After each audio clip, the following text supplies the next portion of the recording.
cómo un equipo que ganó la Copa Libertadores y que estaba en la cima de América, literalmente una década más tarde, estaba en la quiebra. Pues ven, ya averígualo en Punto Cero Chile. Bueno gente, sean todos bienvenidos a un nuevo video en el canal, y en este caso volvemos con la esencia de Punto Cero, ya que en teoría en este canal hablamos fundamentalmente sobre la historia de los equipos. Ya hace ya bastante tiempo que nació un video de este estilo, y claro, aprovechando el centenario de Colo Colo, me voy a proponer hacer toda la historia del cacique, desde su fundación hasta los últimos años. Y bueno, si ustedes son nuevos en el canal, sabrán que allí hice dos videos sobre el eterno campeón, en donde el primero de ellos comencé hablando más o menos desde el final de la era de Pablo Guede hasta la época de Gustavo Quinteros, en donde comentamos cómo Colo Colo llegó a pelear por no descender, y también hice este video hablando sobre toda la campaña 2024, y ante esto, en este video vamos a hablar sobre la que es a mi parecer la época más interesante del equipo, ya que Colo Colo a principios de los años 90 literalmente dominaba el fútbol en Sudamérica, pero poco a poco empezó una silenciosa crisis interna que lo llevó a la quiebra en el año 2002. ¿Qué pasó con Colo Colo en dicho periodo y cómo cayó tan bajo después de conquistar la Copa Libertadores? Pues habiendo dicho esto, empecemos con este reportaje.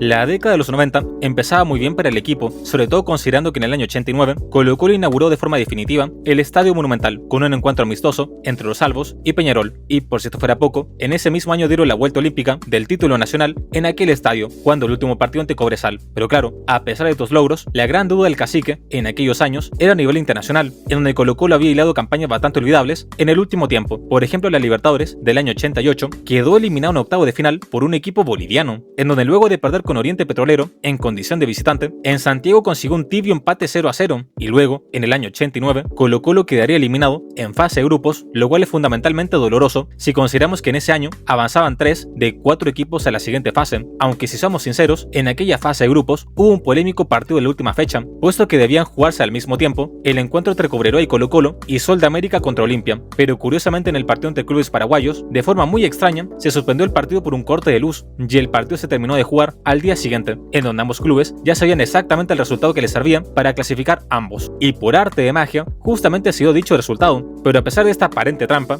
aún así Colo Colo tenía todo en sus manos para clasificar y lo desaprovechó. Pero bueno, con estos antecedentes, el cacique ya tenía bastante claro en qué debía enfocarse en la década de los 90, y se podría decir que el primer año se empezaría a ver una notable mejoría, en donde se destaca que a mitad de la temporada de 1990 llegó desde Croacia el técnico Mirko Josic, el cual ya tenía cierta fama en Chile, ya que había dirigido a la selección menor de Yugoslavia en la Copa del Mundo Sub-17, que justamente se había organizado en el país en el año 87. Y claro, en su primera experiencia como técnico del cacique, Mirko Josic logra ser campeón, y por si esto fuera poco, consigue el primer bicampeonato de la historia del equipo, ya que previamente el técnico Arturo Sala había salido campeón del año pasado, en donde se destaca que en el año 90 Colo Colo fue campeón 3 fechas antes, debido a que le sacó 8 puntos de ventaja al segundo lugar. Y en cuanto a la Copa Libertadores, se destaca que en ese año el cacique terminó primero en la fase de grupos, pero lamentablemente en octavo de final perdería ante Vasco da Gama, puesto que tras empatar 3-3 en el marcador, el conjunto brasileño eliminaría a Colo Colo en su propia casa por lanzamientos penales. Pero a pesar de la derrota, ya se empezaba a plantar la semilla de lo que será el próximo año, que sin lugar a dudas será el mejor año en la historia del cacique, ya que en el año 91 Colo Colo se reforzó con jugadores como Patricio Yáñez, Gabriel Mendoza y Luis Pérez, y si a eso le sumamos los nombres que ya estaban en el club como Rubén Martínez y Ricardo Dabrowski, quienes fueron goleadores en la temporada pasada en el torneo nacional, y otros grandes futbolistas como Marcelo Bartichotto, Raúl Ormeño, Jaime Pizarro, Lizardo Garrido y Daniel Morón, la verdad es que Colo Colo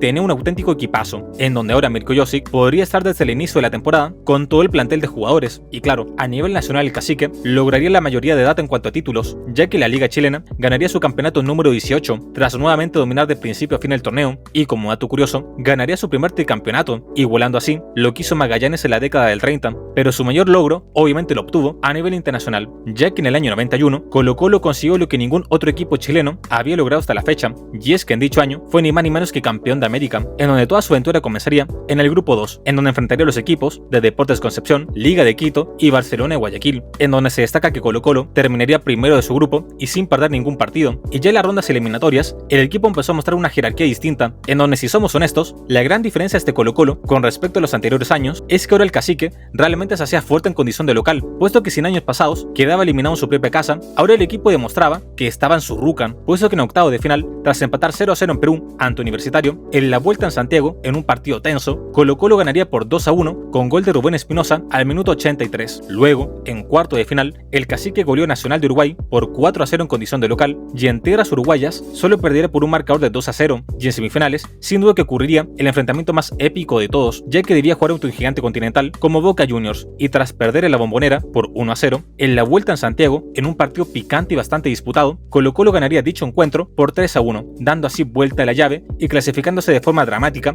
a la final de la Copa Libertadores, en donde buscaría su revancha luego de lo ocurrido en el año 73, en donde ahora el Cacique debía enfrentar a otro histórico del continente como lo es Olimpia de Paraguay, y tras empatar 0-0 de visita el 5 de junio de 1991 en el Estadio Monumental David Arellano y con casi 70.000 espectadores controlados, Colo-Colo le ganaría a Olimpia por 3-0 y saldría campeón por primera vez en la historia de la Copa Libertadores, algo simplemente impresionante, en donde en aquel momento se podría decir que el título albo fue un acontecimiento nacional, puesto que se celebraba como un logro chileno, puesto que después de mucho tiempo, al fin un equipo nacional se posicionaba en lo más alto del continente, y claro, al ganar la Copa Libertadores, ahora un nuevo panorama se le abría a Colo-Colo, ya que si hablamos netamente sobre las competencias, el Cacique ya estaba clasificado para jugar 3 torneos, ya que además de disputar la Copa Intercontinental y la Recopa Sudamericana, también sería participante regular de la Supercopa, el cual era un torneo en donde jugaban exclusivamente los campeones de la Copa Libertadores, y claro, en lo que restaba del año 91, Colo-Colo perdería la primera fase de la Supercopa ante Cruzeiro por lanzamientos penales, y la Intercontinental la perdería ante la Estrella Roja de Yugoslavia por un duro marcador de 3-0, pero si hablamos de marcadores dolorosos, Colo-Colo en su mejor año a nivel futbolístico no consiguió el triplete debido a que en la Copa Chile perdería en cuarto de final ante Palestino por un global de 5-1, una completa locura la verdad, en donde dicho resultado quedó olvidado debido a sus actuaciones a nivel internacional, pero aún así, es curioso como en medio de todo eso, perdió de esa forma la oportunidad de ganar otro título.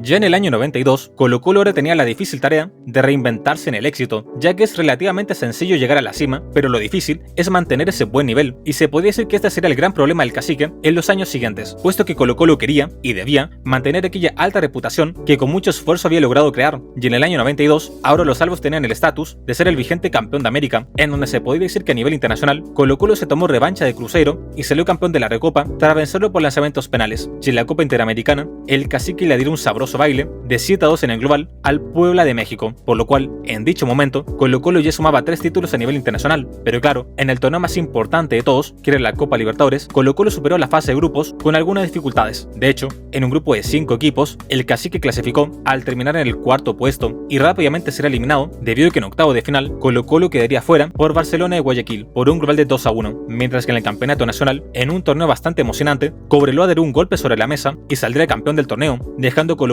en el segundo lugar, y por si esto fuera poco, en la liguilla pre-Libertadores de aquel año, el Cacique no tendría el desempeño esperado y quedaría fuera de la Libertadores del año 93, y claro, ya a partir de ese momento se empezaba a ver un cierto desgaste en el equipo, propio de todos los viajes y del alto nivel de exigencia que estaba teniendo, en donde justamente el año 93 sería el último de Mirko Josic como entrenador de los albos, en donde al menos se despediría con un último título, en donde se cuenta que se cobró revancha de Cobreloa debido a que Colo-Colo volvió a ser campeón del fútbol chileno, y claro, luego de la salida de este gran entrenador, empezaron los primeros problemas en la interna del Popular, ya que hasta la dirigencia, Colo-Colo sufrió muchas inestabilidades debido a la disputa por la presidencia del club encabezado por las facciones de Peter Rajicevic y Eduardo Menichetti, y que acabó con la elección del primero de estos. Y por si esto fuera poco, empezaba lentamente una deuda en el equipo, ya que en el afán de seguir siendo competitivo, el club cada vez gastaba más dinero en refuerzos, lo cual no era una conducta sostenible en el tiempo, o al menos no era sostenible sin un buen respaldo deportivo. Y claro, durante la década de los 90, dichos problemas económicos no se notaban, ya que Colo-Colo seguía respondiendo dentro de la cancha, sobre todo con la llegada del entrenador Gustavo Benítez, quien llegó al Cacique en el año 95, y bajo su mandato se podría decir que Colo-Colo tuvo otro periodo exitoso, debido a que a nivel nacional salió campeón en el torneo del año 96, clausura 97 y del torneo del año 98, pero sobre todas las cosas, lo que más se destaca en este periodo es que los albos volvieron a ser relevantes a nivel internacional, ya que por ejemplo en la Supercopa, Colo-Colo llegaría 2 veces hasta la semifinal del torneo, en donde la primera de ellas fue en el año 96, puesto que tras vencer a Estudiantes de La Plata y Flamengo, perdería en dicha instancia ante Cruzeiro por un duro global de 7-2, mientras que la segunda fue al año siguiente, en el año 97, en donde perdería en dicha fase ante Sao Paulo, pero sin duda su participación más recordada fue en la Copa Libertadores del año 97, en donde sin exagerar, Colo-Colo tenía todo para ser nuevamente campeón de América, y solo por pequeños detalles, el sueño de la segunda estrella no fue posible, ya que tras vencer a los equipos venezolanos en la fase de grupos, en octavo de final vencería a Nacional de Uruguay por un global de 4-3, y luego en cuartos se daría un épico enfrentamiento entre equipos chilenos, ya que aunque hoy en día parezca casi imposible, en el pasado se enfrentaban equipos chilenos en las fases finales de Copa Libertadores, y en dicha instancia se verían las caras algo y cruzados, en donde Colo-Colo ganaría dicha llave también por un global de 4-3, y ya en semifinales de Libertadores, a un paso de la final, se enfrentarían otra vez Cruzeiro y Colo-Colo, en donde es increíble la cantidad de veces que se enfrentaron estos dos equipos durante los años 90, en donde casi parece un clásico internacional. Pero bueno, dicho partido aún duele en la memoria de los hinchas colocolinos, ya que tras perder en Brasil por un marcador de 1-0, en la vuelta en Santiago, Colo-Colo ganaría de forma épica por un resultado de 3-2, y ante esto, al estar empatados en el global, debían ir a lanzamientos penales, en donde lamentablemente Colo-Colo perdería por 4-1, en donde es muy curioso, porque durante el partido Ivo Basay hizo 2 goles de penal, pero justamente en la tanda de penales perdió su lanzamiento, y así, señoras y señores, el cacique por un par de penales quedaría fuera de una nueva final continental, y lo peor de todo es que en dicha final esperaba Sporting Cristal de Perú, en donde era obvio que si Colo-Colo llegaba a dicha instancia, era sin duda el favorito para ganar la Copa.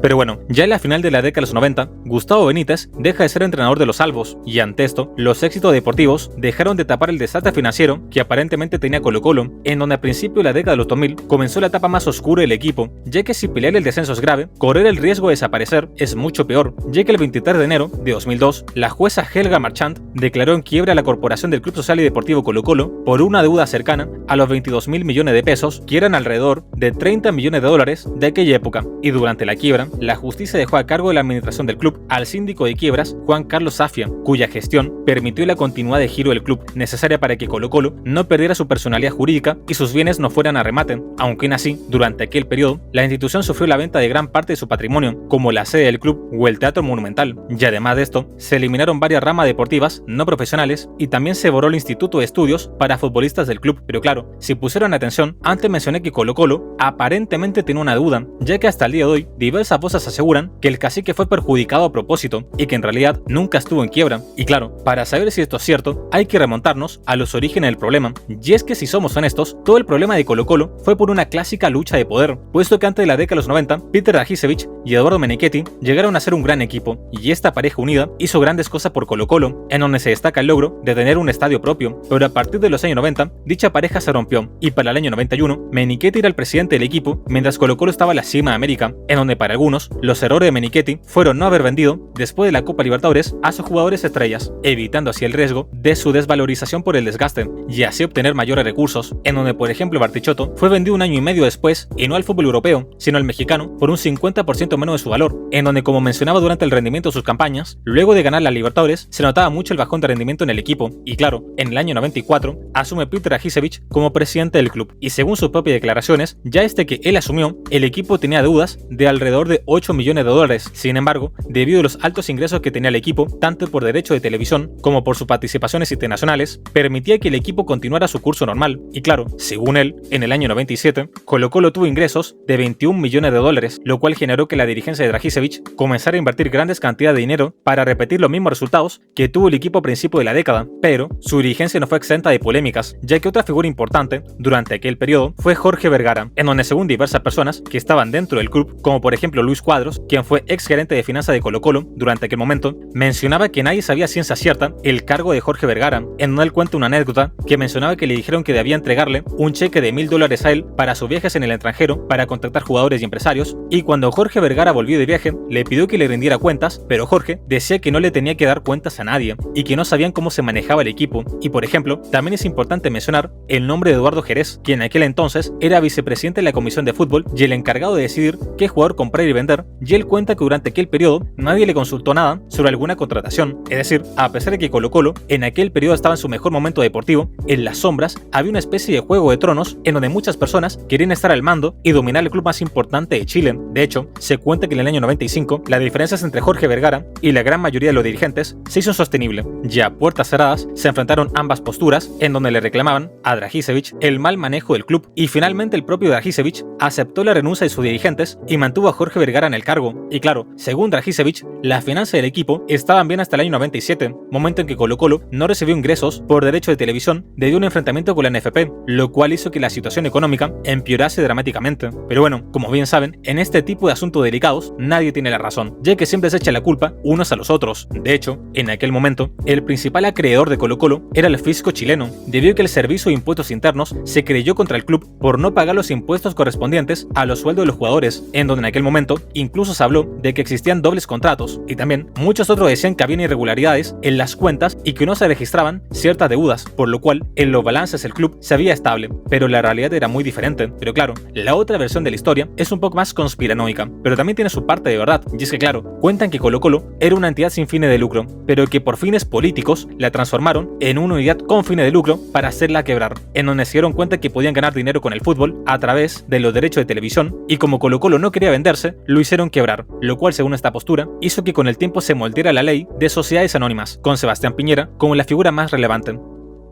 Pero bueno, continuando con la historia, a fines de 2001, la Sociedad Chilena de Leasing, encargada de instalar el marcador electrónico del Estadio Monumental, solicitó a la justicia la quiebra de la corporación por una deuda de 270 millones de pesos, y a esto se sumó una demanda del Servicio de Impuestos Internos por cerca de 6.000 millones, la cual comentaba anteriormente. Y así fue como en enero de 2002 se declaró la quiebra de la corporación, en donde días más tarde, Peter Dragicevic llegó a un acuerdo extrajudicial con la Asociación Chilena de Leasing al cancelar 59 millones de su propio bolsillo, y debido a esto, se especuló con el alzamiento de la quiebra. Sin embargo, más tarde el exjugador del club, Juan Carlos González, se sumó a la demanda de quiebra por una deuda de 160 millones que el equipo mantenía con él desde el año 2000, y con la aparición de nuevos acreedores en los siguientes días, provocó que en definitiva la jueza Marchant ratificase el estado de quiebra, con lo cual Juan Carlos Safia, quien era el síndico de quiebra de Colo-Colo, declaró que el club se encontraba en un estado financiero crítico, no descartando que éste debiese cesar sus actividades. Y claro, para asegurar la continuidad del cacique, el síndico despidió a más de 100 trabajadores de la institución y redujo la remuneración de los futbolistas entre un 30 y un 70%, lo que desencadenó en la partida de varios jugadores y además disminuyó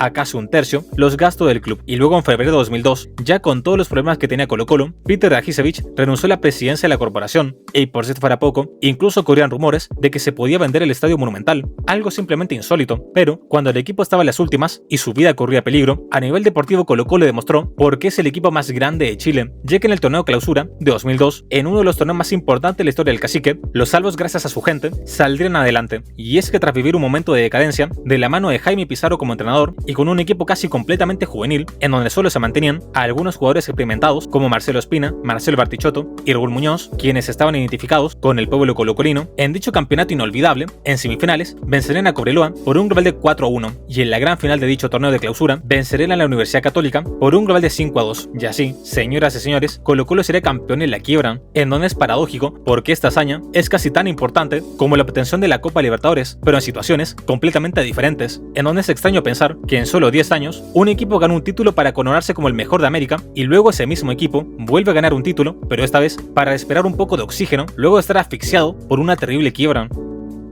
Pero dejando de lado lo deportivo, luego de aquella alegría en la cancha, en donde los jugadores dejaron la vida por Colo-Colo, el 14 de mayo de 2003 se levantó provisionalmente la quiebra de la corporación luego de un acuerdo económico entre la institución y la Junta de Acreedores. Sin embargo, el 23 de abril de 2004, tras una solicitud de la Junta de Acreedores que argumentó que solo se había cancelado un 5% de la deuda, la jueza Helga Marchant volvió a decretar la quiebra de la corporación, y siguiendo con las causas judiciales que buscaban los responsables de la situación económica del club, el 30 de marzo de 2004, Dragicevic fue procesado en calidad de autor de infracción al Código Tributario con un perjuicio fiscal de más de 200 millones de pesos, en donde incluso fue a prisión, y en aquella ocasión reafirmó su inocencia con respecto a los cargos que se le imputaban, declarando que únicamente faltó a la ley de no realizar la retención de impuestos de futbolistas, y curiosamente después fue dejado en libertad al no encontrar pruebas en su contra. Y claro, ante esto, actualmente Dragicevic menciona que la quiebra nunca existió y que la jueza hizo una interpretación de una ley inexistente e inescrupulosa, y a pesar de que ella la decretó, en realidad nunca existió la quiebra. Pero bueno, luego de todo este conflicto, en septiembre de 2004, la empresa de servicios financieros, la Reinvial, propuso la creación de una sociedad anónima concesionaria con el nombre de Blanco y Negro, que administrase al club por un periodo de 30 años y que se abriese la Bolsa de Comercio de Santiago. Y el 29 de marzo de 2005, la Junta de Acreedores aprobó por un 82% el proyecto de la Reinvial de Blanco y Negro como sociedad anónima, y el 24 de junio de dicho año se hizo oficial el traspaso de poder de la corporación del Club Social a Blanco y Negro, pasando este último a administrar todos los activos, en donde en agosto agosto de ese año comenzó el pago de las deudas con los acreedores preferentes, entre ellos exjugadores y trabajadores, a quienes fue cancelado el 100% de la deuda, y finalmente, el viernes 17 de marzo de 2006, los tribunales de justicia alzaron la quiebra del club luego de aprobar el convenio de pago con los acreedores, en donde si son observadores sabrán que todo esto se enmarca dentro de la recién creada Ley de Sociedades Anónimas, la cual es una figura legal creada en España que pretendía mejorar la administración y garantizar la transparencia de la entrega de los balances financieros, pero aunque algo de eso se logró, la reforma viene acompañada de una estructuración impensada hasta entonces, y es que las antiguas corporaciones de derecho privado, que son organizaciones sin fines de lucro que hasta entonces controlaban buena parte de los clubes chilenos, dejaron de existir y en su lugar las sociedades anónimas tomaron el control de casi todos los equipos del país. Y claro, en el caso de Colo-Colo, paralelamente siguió existiendo un club social que cumplía la misma función que las corporaciones de derecho privado, pero ahora los clubes sociales se transformaron en entidades sin poder que en el mejor de los casos tienen un par de votos en la mesa accionista del club, en donde realmente se toman las decisiones. Y así, señoras y señores, termina este periodo tan extraño en Colo-Colo, en donde, como mencionaba a lo largo de este video, en solo 10 años el cacique pasó de estar en lo más alto del mundo del fútbol a correr el riesgo de desaparecer debido a una quiebra, en donde todo eso se enmarca en un contexto de lucha de poder y que finalmente el mayor perjudicado fue el propio club y los hinchas colocolinos, quienes hasta el día de hoy no tienen el control de su propio equipo, en donde esperemos que en algún momento Colo-Colo vuelva a ser de su gente.